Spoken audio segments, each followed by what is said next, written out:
Shalom Bapak Ibu Saudara yang dikasihi Tuhan, senang sekali kembali berjumpa dengan Anda semua. Kita akan menerima pelajaran firman Tuhan hari ini yang saya yakin akan memberikan berkat yang luar biasa.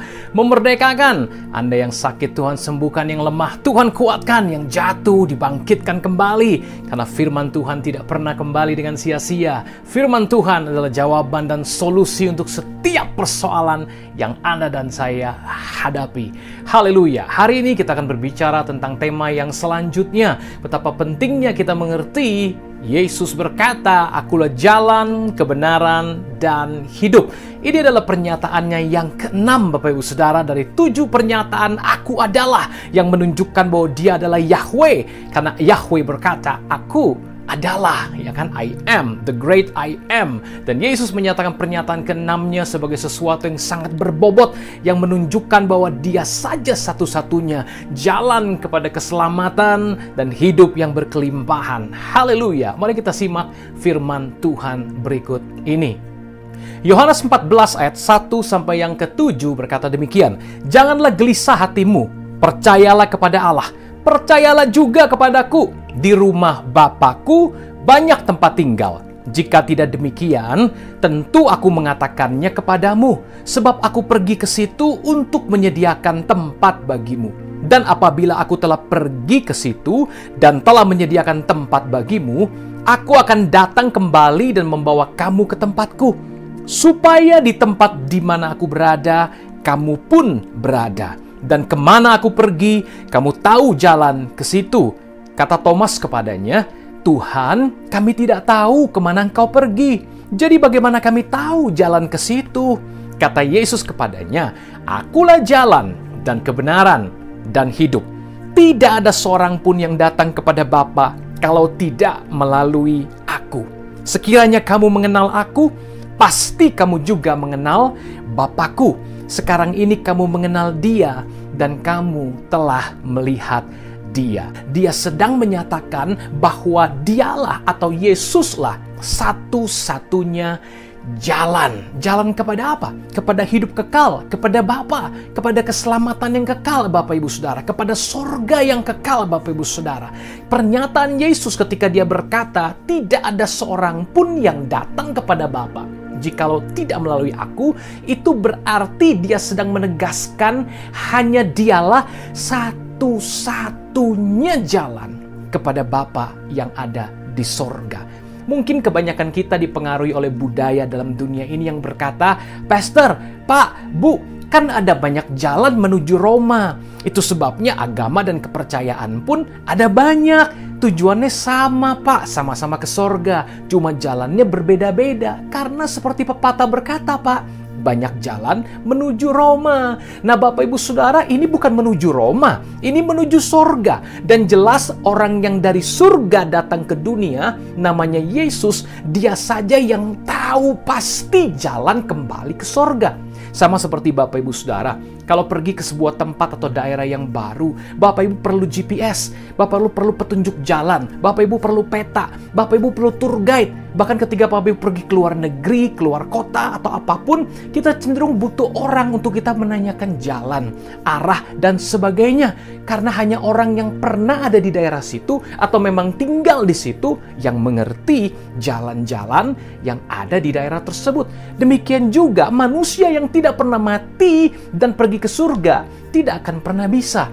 Baik itu dia nabi, baik itu dia rasul, guru, orang hebat seperti apapun, tidak akan pernah bisa menunjukkan jalan ke sorga. Berbeda dengan Yesus, Dia adalah Allah yang menjadi manusia. Dia adalah firman Allah yang menjelma menjadi daging. Dan Dia berasal dari sorga, dan Dia kembali lagi ke sorga. Tentu saja ketika Dia ada di bumi ini, Dia bisa menunjukkan jalan ke surga. Bukan hanya Dia menunjukkan jalannya, karena kebanyakan nabi, guru, pengajar, rasul memang menunjukkan jalan. Katanya begini jalan ke surga, ya kan? Walaupun mereka mengutip kata Allah, kata penghuni surga, kata pemilik surga, jalan ke surga adalah begini. Tapi berbeda dengan Yesus. Yesus tidak hanya menunjukkan jalan ke surga, tetapi Dia berkata, "Akulah jalan." Wih, dahsyat Bapak Ibu. Wow, dulu sebelum saya percaya kepada Yesus, saya mau menjadi seorang biksu, Bapak Ibu Saudara. Karena saya berpikir itulah jalan kepada sorga. Tetapi setelah saya berjumpa dengan Yesus, saya belum pernah ketemu seorang pun yang berkata-kata bahwa aku adalah jalan. Kebanyakan kita berpikir seorang guru yang hebat, yang bijaksana, yang kudus, itu menunjukkan jalan, mengajarkan jalan. Lalu kita harus mengikuti petunjuk tersebut. Tapi Yesus berbeda. Dialah jalan itu sendiri. Yang perlu saya lakukan adalah saya harus tinggal dan bersatu dengan jalan tersebut. Mengizinkan Dia berjalan melalui hidup saya. Itu bedanya kekristenan dengan agama, Bapak Ibu. Itu sebabnya kekristenan bukan sekedar agama. Kekristenan adalah Kristus yang hidup di dalam Anda dan saya. Bapak Ibu Saudara yang dikasihi Tuhan, Kisah pasal 4 ayat yang ke-12 berkata begini, dan keselamatan tidak ada di dalam siapapun juga selain di dalam Dia, Yesus ya. Sebab di bawah kolong langit ini tidak ada nama lain, ditegaskan lagi di sini ya. Tidak ada nama lain yang diberikan kepada manusia yang olehnya kita dapat diselamatkan. Tidak ada nama lain. Jadi jelas sekali kalau tadi Yesus berkata tidak seorang pun sampai kepada Bapa kalau tidak melalui aku. Kemudian Petrus, muridnya, dia berkata tidak ada nama lain. Dan kalau Anda baca, ini kan ayat 12 ya. Ayat 8-nya dikatakan jawab Petrus penuh dengan Roh Kudus. Siapa Roh Kudus? Roh Allah sendiri. Jadi ketika Petrus berkata-kata ini, dia sedang ada dalam kondisi penuh Roh Kudus, Bapak Ibu Saudara. Dan dia berkata tidak ada nama lain yang olehnya kita dapat diselamatkan selain nama Yesus Kristus. Wow, tunggu apa lagi Bapak Ibu Saudara? Kondisi apa yang sekarang sedang mencengkeram hidup Anda? Baik itu rasa terganggu dalam hati nuranimu. Mungkin kau berkata, Pastor, saya orang berdosa. Saya tidak layak lagi untuk surga. Dengar baik, Yesus Kristus adalah nama di atas segala nama. Yang olehnya, kalau engkau bertobat dan percaya, berserah penuh kepadanya, maka Dia adalah nama yang sanggup menyelamatkan Anda. Mungkin persoalan Anda bukan itu. Mungkin persoalan Anda adalah, sudah lama Pak jadi Kristen, tapi rasanya nggak mengalami kuasa Pak. Saya ada dalam ekonomi yang terpuruk, dalam penyakit yang nggak lepas-lepas, dalam kondisi yang begitu terikat dan sebagainya dan sebagainya. Dengar, Yesus adalah jalan, namanya sanggup menyelamatkan dan sudah menyelamatkan setiap orang yang percaya sejak 2000 tahun yang lampau. Dan terbuka kesempatan ini sampai kepada anak cucu keturunan kita dan sampai kiamat Bapak Ibu Saudara. Siapa yang percaya, bertobat, berseru kepada nama Tuhan, maka dia diselamatkan. Karena tidak ada jalan lain, hanya Yesus satu-satunya jalan itu. Haleluya. Yang berikutnya Bapak Ibu perlu pelajari, hati-hati dengan jalan yang disangka lurus. Mari kita lihat firman Tuhan berikut ini. Amsal 14 ayat 12, ada jalan lebar dan menyenangkan, yang nampaknya benar di mata orang, tetapi menuju kebinasaan. Ini sebetulnya seringkali kita dengar ada jalan yang kelihatannya lurus, tapi ujungnya menuju maut. Nah, di sini kata lurus dikatakan lebar dan menyenangkan. Banyak orang pilih kekristenan yang lebar, menyenangkan. Banyak orang pilih kekristenan yang nyaman-nyaman saja. Nggak ada pikul salib, sangkal diri. Hari ini khotbah-khotbah semacam itu menjadi populer Bapak Ibu Saudara. Bagaimana kita meraih berkat dan sebagainya dengan cara yang begitu lebar, menyenangkan, masuk surga, dapat mujizat, semuanya dengan cara yang lebar dan menyenangkan. Dan nampaknya benar, dikatakan di sini nampaknya benar di mata orang. Hanya nampaknya, kelihatannya ya, tetapi menuju kebinasaan. Ini bukan hanya bicara soal agama atau kepercayaan di luar Kristus, tapi juga kekristenan modernisme yang ada zaman sekarang yang dipengaruhi oleh hedonism. Semuanya untukku dan untukku. Ini seperti lintah Bapak Ibu Saudara, dan pengajar nabi-nabi palsu hari-hari ini, bahkan spirit antikristus sudah ada sejak zaman Yohanes menulis suratnya 2000 tahun yang lampau. Saudara, hati-hati dengan kekristenan yang hanya untuk kedagingan kita, menyenangkan telinga, memuaskan hawa nafsu. Sebab di sini sudah dikatakan, ya Bapak Ibu Saudara, bahkan Yesus menegaskan kembali hal tersebut di dalam Matius 7 ayat 13 sampai 14. Hanya melalui jalan yang sempit kita dapat masuk surga. Jalan menuju neraka memang lebar dan pintunya cukup besar untuk semua orang yang memilih jalan mudah. Tetapi pintu yang menuju kehidupan itu kecil. sedangkan jalannya juga sempit, dan hanya sedikit yang dapat menemukannya. Jadi ini warning banget buat orang-orang zaman sekarang, Bapak Ibu Saudara. Hanya melalui jalan yang sempit, Yesus katakan di situ, kita dapat masuk surga. Jelas tadi ayatnya bilang gitu. Jalan menuju neraka lebar katanya. Besar. Hampir sama dengan yang tadi di kitab Amsal kan. Lebar menyenangkan, nampaknya benar. Di sini dikatakan besar, lebar, pintunya cukup besar untuk semua orang. Perhatikan kata semua orang. Berarti mayoritas orang di bumi sukanya hal yang mudah. Makanya Yesus bilang, siapa mau mengikut aku, dia harus menyangkal dirinya, memikul salibnya, dan mengikut aku. Dan itu bukan seminggu sekali, setahun sekali, cuman Paskah, cuman Natal, tapi setiap hari, Bapak Ibu Saudara. Sangkal diri, pikul salib, di mana kita sebetulnya udah mati. Kita dibeli dengan darah Yesus, sudah lunas, harganya dibayar. Dan hidup kita sekarang membiarkan Kristus yang hidup. Dan itulah sukacita yang paling sejati, yang tidak bisa tergoncangkan oleh keadaan apapun. Haleluya. Nah, Bapak Ibu, jelas banget Yesus juga bilang pintu menuju kehidupan itu kecil. Kebalikan besar adalah kecil. Sedangkan jalannya sempit. Tadi jalannya lebar, menyenangkan. Ini sempit. Dan dikatakan di sini hanya sedikit. Tadi semua orang cari jalan yang mudah. Sekarang hanya sedikit orang yang menemukan. Karena ini harus dicari. Kata sedikit orang yang menemukan berarti harus ada usaha untuk mencari. Karena itu Alkitab berkata, hidup yang kekal itu adalah mengenal Bapa dan mengenal Yesus. Itu perkataan Yesus dalam Yohanes 17 ayat 3. Jadi pengenalan ini butuh usaha. Ini jalan yang sempit. Butuh setiap hari daging kita diingatkan bahwa, hei daging, kamu sudah mati. Harganya sudah lunas dibayar. Sekarang permuliakan Allah dengan tubuhmu, dengan dagingmu, dengan hartamu, dengan segala yang ada padamu. Engkau sudah mati, hidupmu bukan engkau lagi, tapi Yesus. Inilah jalan sukacita yang paling dahsyat. Inilah jalan keselamatan kekal, jalan salib. Bapak Ibu Saudara, luar biasa. Dan ini satu-satunya jalan, tidak ada jalan lain. Hati-hati dengan tipu daya setan menyodorkan kepada kita jalan-jalan yang kelihatannya lebar, menyenangkan, mudah, pintu yang kelihatannya mayoritas semua orang gampang sekali menemukannya, memasukinya, ya kan, jalan yang mudah. Hati-hati, bukan itu jalan ke surga. Yesus berkata jalan ke surga itu sempit, kecil, sedikit orang menemukannya. Pintunya kecil, jalannya sesak dan sempit. Bapak, Ibu, Anda dan saya adalah orang-orang yang menemukannya. Haleluya. Berikutnya Yesus berkata, Bapak Ibu Saudara, bahwa dia adalah satu-satunya kebenaran. Sebab dia bilang, akulah jalan. Kedua, dia bilang, akulah kebenaran. Nah, apa maksudnya dia adalah kebenaran atau satu-satunya kebenaran? Kenapa kita selalu pakai kata satu-satunya?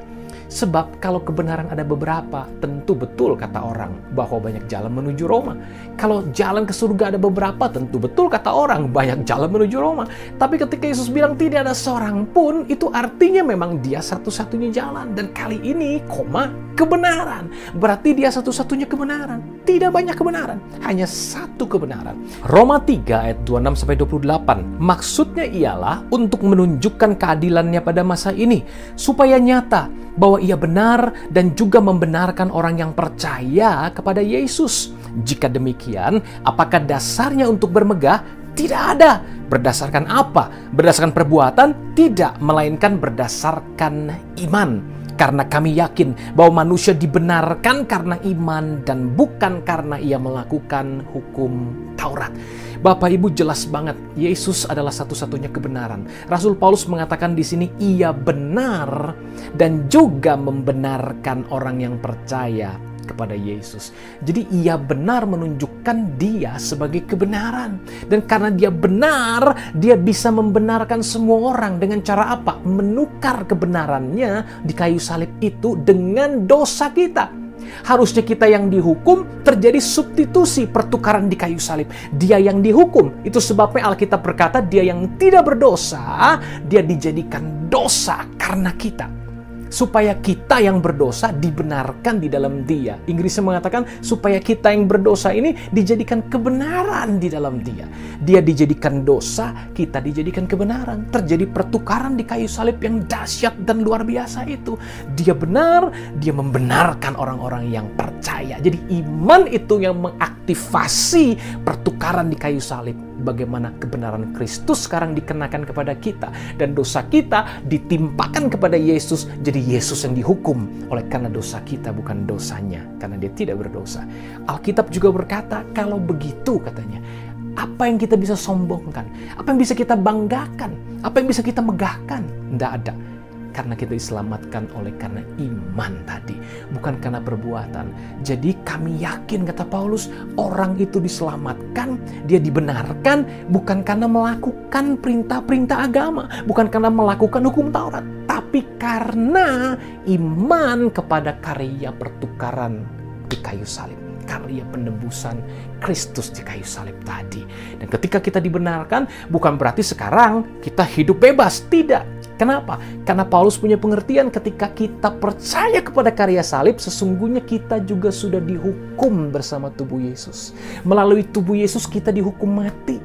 Kita dikuburkan. Lalu kita dibangkitkan bersama Yesus pada hari ketiga dari antara orang mati itu sebagai ciptaan baru. Sama seperti Israel yang sudah ditebus keluar dari Mesir, itu lambang dosa, lambang manusia lama kita, Bapak Ibu. Kemudian di padang gurun mereka mulai berjalan seturut 10 perintah Tuhan. Hari ini memang kita tidak lagi di bawah hukum Taurat, tapi kita hidup oleh Roh. Dan hidup oleh Roh berarti menghasilkan buah Roh, tidak bertentangan dengan hukum Taurat. Maka sekarang kita menghasilkan kasih, sukacita, damai sejahtera, kesabaran, kemurahan, kebaikan, kesetiaan, kelemah lembutan, penguasaan diri. Itu jadi satu kenyataan bermanifestasi bagi kita yang sungguh percaya kita ada di dalam Kristus yang sudah membenarkan kita dan memberikan kebenarannya bagi kita. Dan bukan itu saja, Roh kebenaran yaitu Roh Kudus, Roh Allah sendiri sekarang dikaruniakan ada di dalam batin kita. Dialah yang menolong kita untuk menghasilkan karakter Kristus, buah-buah Roh tadi. Jadi jangan salah tangkap, ketika kita tidak dibenarkan oleh hukum Taurat, bukan berarti kita sekarang jadi pelanggar. Kita tidak dibenarkan hukum Taurat karena kita dibenarkan oleh iman melalui penebusan Kristus, pertukaran di kayu salib, di mana Kristus menukar kebenarannya dengan dosa kita. Tapi setelah ditukar, sekarang kebenaran itu hidup di dalam kita. Oleh Roh Kudusnya, Roh kebenaran, dia menghasilkan buah-buah kebenaran. Nah, iman yang benar ini baru bisa menghasilkan perbuatan iman, perbuatan yang benar. Bapak Ibu, karena iman tanpa perbuatan adalah mati, kata Yakobus. Mari kita cek and recheck kalau Anda dan saya sudah orang percaya, orang yang dibenarkan. Sudahkah kita sekarang betul-betul menjadikan Kristus sebagai kebenaran kita? Yang membenarkan kita dan yang menghidupi kebenaran itu melalui hidup kita, di mana bukan kita lagi tapi Roh kebenaran, Roh Kristus, Roh Kudus hidup dalam kita. Haleluya, saya percaya kalau Anda menyadari kebenaran ini, hidupmu tidak akan jadi berat. Aduh pastor, rasanya sulit untuk hidup kudus, rasanya sulit untuk jujur, rasanya sulit. Saya tahu, saya juga bergumul dengan semua itu dan bertahun-tahun sejak saya percaya Yesus, lahir baru sejak SMP 3. Tapi makin kita kenal dia, makin kita bersandar pada karya salibnya, makin kita mengandalkan Roh dan bukan daging kekuatan kita sendiri, makin kita terheran-heran. Ternyata begitu indahnya hidup bersandar pada karya salib Kristus. Ternyata begitu ringannya hidup mengandalkan Roh dan tidak mengandalkan daging. Saudara akan banyak sekali lepas dari segala depresi dan stres. Bukan berarti nggak ada masalah, tapi ketika masalah datang, saudara mulai tertekan, saudara mulai mengerti identitas saudara. Oh, Yesus kebenaran saya. Bukan saya lagi yang hidup, tapi Dia. Wow, nggak heran kalau Dia berkata, Dialah kebenaran.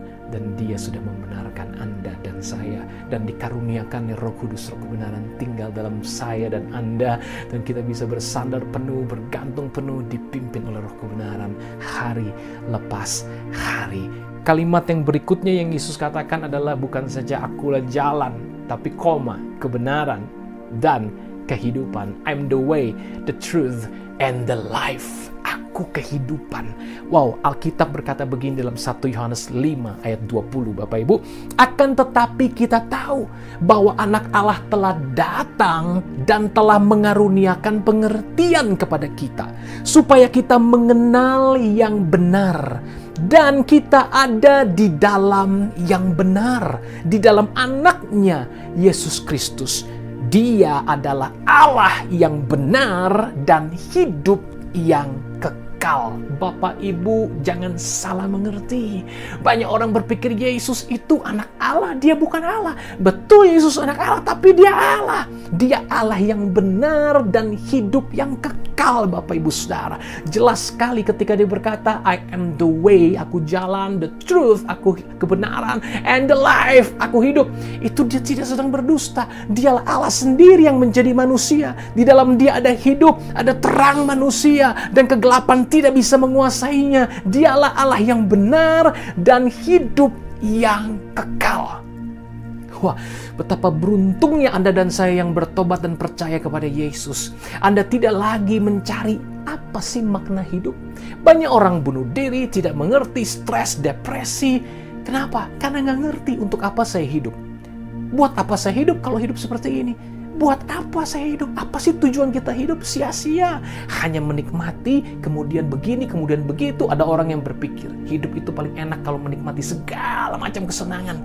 Santo Agustinus pernah mengalaminya, Bapak Ibu Saudara. Dan dia katakan tetap ada yang kosong di hati kita, yang hanya bisa dipuaskan oleh kehadiran Allah, oleh perkenanan Allah, oleh kebenaran-kebenaran Allah.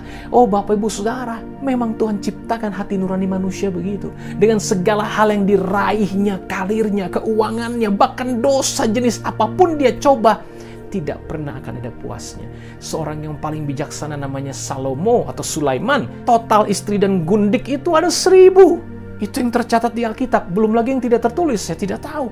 Hartanya melimpah. Perak di zaman dia seperti batu saja di jalanan, gak ada artinya. Wow, dia orang paling kaya, paling berhikmat. Tapi di akhir hidupnya, Bapak Ibu Saudara, dia tulis satu kitab namanya Kitab Pengkhotbah. Dan dia bilang segala sesuatu adalah sia-sia. Bapak Ibu, tanpa takut akan Tuhan, tanpa kehadiran Kristus Sang Khalik langit dan bumi, Allah yang benar, hidup yang kekal, sia-sia semua pencapaian kita. Semua kebenaran menjadi sia-sia. Semua kesalehan amal ibadah sia-sia tanpa Kristus. Karena dialah Allah yang benar, dialah hidup yang kekal. Orang pikir dia cuma nabi, dia cuma guru, dia cuma orang yang hebat di zamannya. Tidak, dia nggak mati, dia nggak bangkit. Itu orang lain yang disalibkan, bukan dia, muridnya atau penjahat, pengkhianatnya dan sebagainya. Bapak Ibu Saudara, jelas dialah Allah yang benar. Yang lain berarti Allah yang tidak benar, hanya dia. Jadi Allah di luar Kristus itu bukan Allah yang benar. Menurut Alkitab saya, jelas dikatakan dialah Allah yang benar. Berarti kalau bukan dia, bukan Allah yang benar. Dialah Allah yang benar, dialah hidup yang kekal. Berarti kalau bukan dia, tidak ada hidup kekal. Mati kekal di neraka, binasa kekal di neraka. Hari ini ambil keputusan. Yesus Kristus bukan sekedar manusia, bukan sekedar nabi. Dialah Allah yang benar, dialah hidup yang kekal. Dia harus pakai daging manusia supaya dia bisa menyelami kehidupan manusia seperti apa, dan dia bisa menanggung semua kutuk dan dosa di dalam tubuh manusia itu supaya dia bisa dihukum mati di kayu salib untuk Anda dan saya. Betapa kasihnya buat Anda dan saya. Tidak ada pemimpin agama melakukan itu. Hanya Allah yang adalah kasih yang sanggup melakukan itu. Oh haleluya. Bapak Ibu Saudara, Yohanes 10 ayat 10 bilang gini, lihat kontrasnya apa yang iblis lakukan. Apa yang iblis ingin coba lakukan buat hidup manusia. Pencuri datang hanya untuk mencuri dan membunuh dan membinasakan. Aku datang supaya mereka mempunyai hidup dan mempunyainya dalam segala kelimpahan. Sih, kasihnya buat Anda. Yesus berkata, pencuri, setan, kuasa gelap, guru-guru palsu, nabi-nabi palsu. Pada zaman itu konteksnya para ahli Taurat, orang-orang Farisi. Mereka hanya mencuri, membunuh, membinasakan. Kenapa? Karena tidak ada kebenaran selain dia. Kontrasnya begini, kalau aku beda, aku datang supaya mereka mempunyai hidup. Dan bukan sekedar hidup pas-pasan, hidup sekedar ya biarin begini, udahlah begini aja lah. Enggak, hidup itu dalam segala kelimpahan dikatakan. Ingat, jangan hanya menilai ini juga dari satu sisi harta benda. Tidak, saudara. Hidup kelimpahan adalah hidup yang penuh dengan vitalitas ilahi, kekudusan, kebenaran, sukacita, berkat-berkat sorga melimpah-limpah. Itulah hidup Kristus sendiri yang diberikan, ditukar dengan hidup kita yang berdosa. Wow, hidup dalam segala kelimpahan. Ini mencakup roh, jiwa, tubuh. Keselamatan di bumi maupun di sorga, saudaraku. Keselamatan kita hidup di bumi ini maupun nanti setelah kita mati. Inilah hidup berkelimpahan, Bapak Ibu Saudara, yang Yesus janjikan bagi kita yang percaya bahwa Dia adalah hidup. Dialah hidup yang kekal, Dialah Allah yang benar. Nah Bapak Ibu, sekali lagi saya tekankan, ini bukan selalu dan bukan hanya bicara berkat jasmani. Karena seringkali berkat jasmani kalau tidak seimbang dengan jiwa dan roh kita, itu akan membuat hidupmu jomplang, rontok. Karena itu Yesus seringkali memberi peringatan. Paulus juga beri peringatan, hati-hati dengan kekayaan. Itu bisa choking, ya kan? Ingat perumpamaan penabur yang Yesus katakan, tipu daya kekayaan, hawa nafsu, keinginan akan hal-hal yang lain, itu akan mencengkram, mencekik, sehingga pohon itu tidak bisa bertumbuh. Walaupun benih firman sudah ditanam di dalam hati manusia. Hati-hati, Paulus juga bilang, jangan seorang pun yang ingin kaya.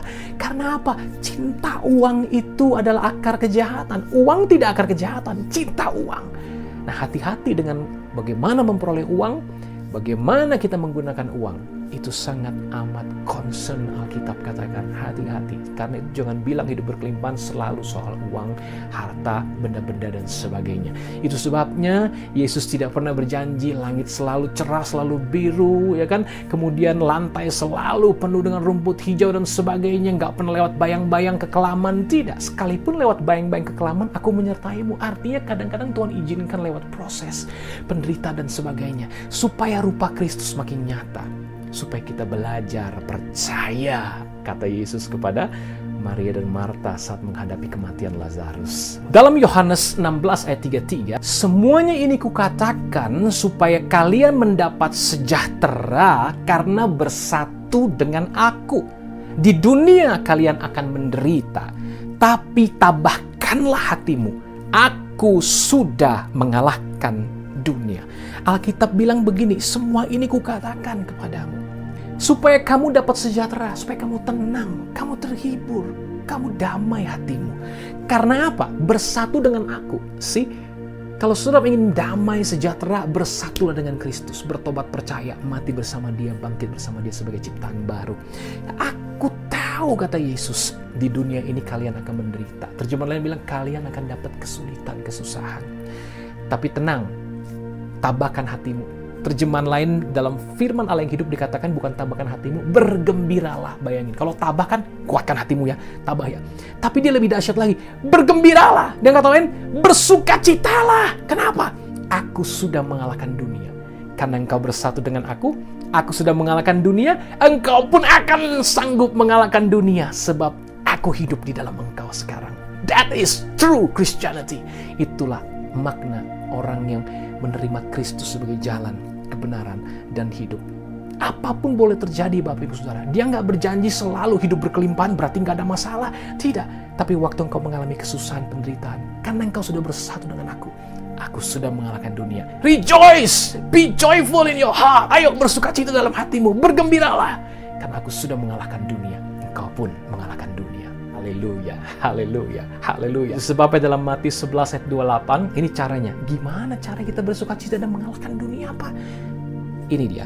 Marilah kepadaku, semua yang letih, lesu, dan berbeban berat, aku akan memberikan kelegaan kepadamu. Sentosa, damai sejahtera, melampaui segala akal, aku berikan padamu.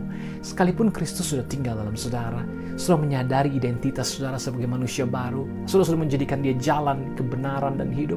Tapi dia bilang gini, mari datang kepadaku.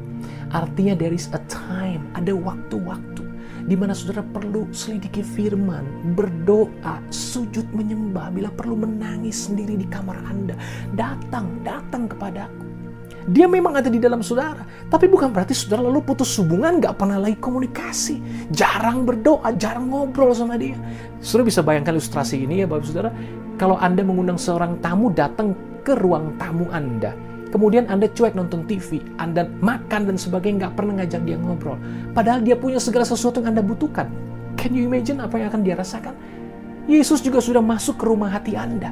Bahkan dia yang create hidup Anda jadi hidup baru, hati Anda jadi hati baru. Tapi dia gak pernah diajak ngobrol. Datanglah kepadaku artinya ngobrol sama Tuhan. baca firman-Nya, renungkan. Tuhan bicaralah kepadaku lewat Alkitab ini. Tuhan bicaralah kepadaku, aku ingin dengar suara-Mu, pimpin aku setiap hari.